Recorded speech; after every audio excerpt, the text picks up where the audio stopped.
Welcome to Packet Tracer 3.51 Skills Integration Challenge Configuring Hosts and Services. Okay, just put that guy down there for a second.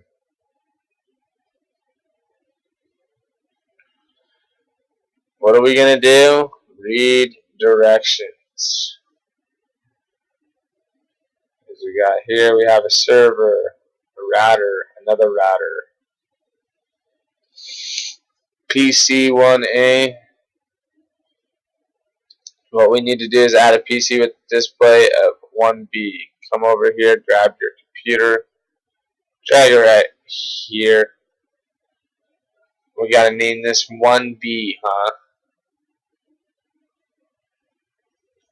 Go to display name 1B. Want you to do a couple of other things such as the IP address. Where you gotta go is desktop IP configuration. You want the IP address to be 172. That happens, don't worry about it. 172.16.1.2. Hit enter. That gives you your subnet mask that we had right here, your default gateway. Type this in, 172.16.255.254. Don't hit enter on this one, just hit down here, and you'll be able to keep your default gateway. The DNS server that has been created for this assignment is 192.168.254.254. Okay, so it looks like we got all that. Don't really need an IP6. Just get out of this, get out of this. See, look at that. Completion rate already at 36% after doing all that right. Now we got to connect computer 1B to the server, which is up here. You got to have the right cord though. So let's go to cables, and we're going to use a straight through cable cord. But first we're going to S1 Central. Getting a little ahead of myself here. So go here, click it on F02 Fast Ethernet. There we go. Connection, 45% now. What's the next thing they want? Turn on the web services on the server by enabling HTTP. So we need to go enable. Okay, we gotta check to make sure we have the services enabled. Yes, HTTP is now on. DNS services, add a DNS entry that associates eagleserver.example.com. Before I do all this, I just caught myself not getting another job done before we get into this. I gotta connect the Eagle server up here to the RISP.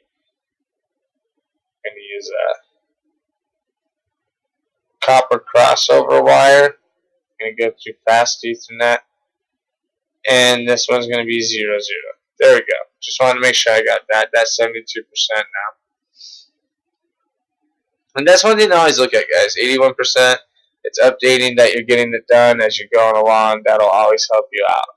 The first time you issue this one-shot ping message, okay, here we are. View, verify your work using feedback from the check results button in the assessment items tab. Test connectivity in real time by using add simple PDU. How we add a PDU? We go right here. Get yourself a new one. Click on the letter. This is what's sending. This is what's receiving. Let's see how it goes. And it failed. It will show as failed. This is because of the ARP process, which will be explained later. Double clicking the fire button.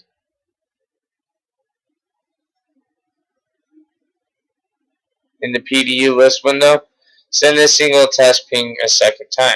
Okay, let's send it one more time. Grab your letter. And see, successful.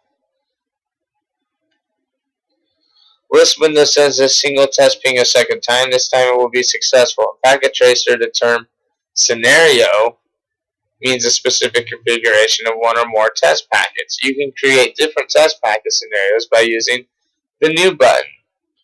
For example, scenario 0. Yeah.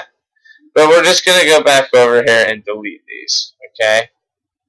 I just wanted to show you, test it. The second time it was good, so we're connected now. For example, we're coming down here now. Please do this. Okay, we're out of there. We got that done. Switch from real-time to simulation mode. And when we do that, we got to open up a web browser for PC1B. Open up the web browser, screen it over here a little bit. And in the URL, we're going to type eagle-server.example.com. Nothing's going to happen besides something's going to show up right here because we're in simulation mode. There we go. There's a DNS right there.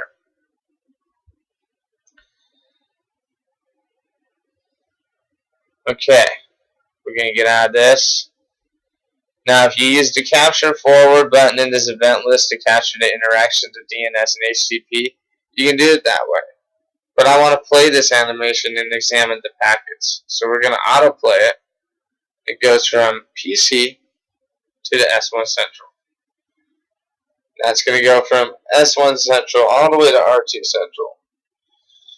All the way up to R1 ISP. And over to our server.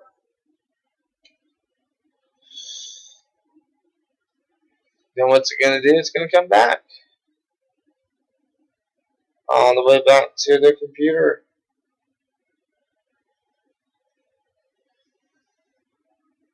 I'm just going to let this run for a second. I know we're supposed to be checking out the boxes, but I always give it a little time. Because if you don't, you're just going to have to redo it again, it seems.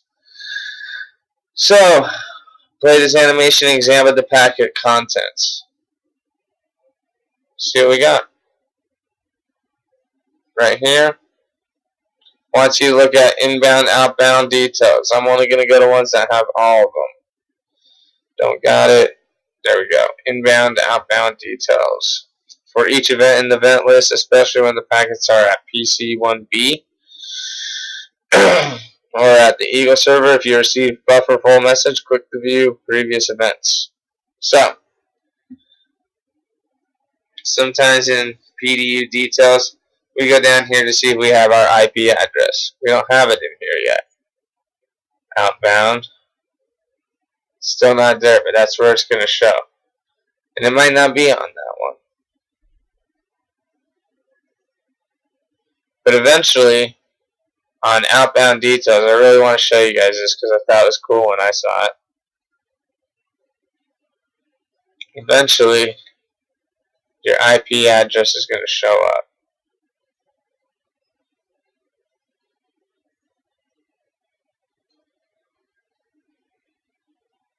Anyway, this gives you the gist of how it runs through.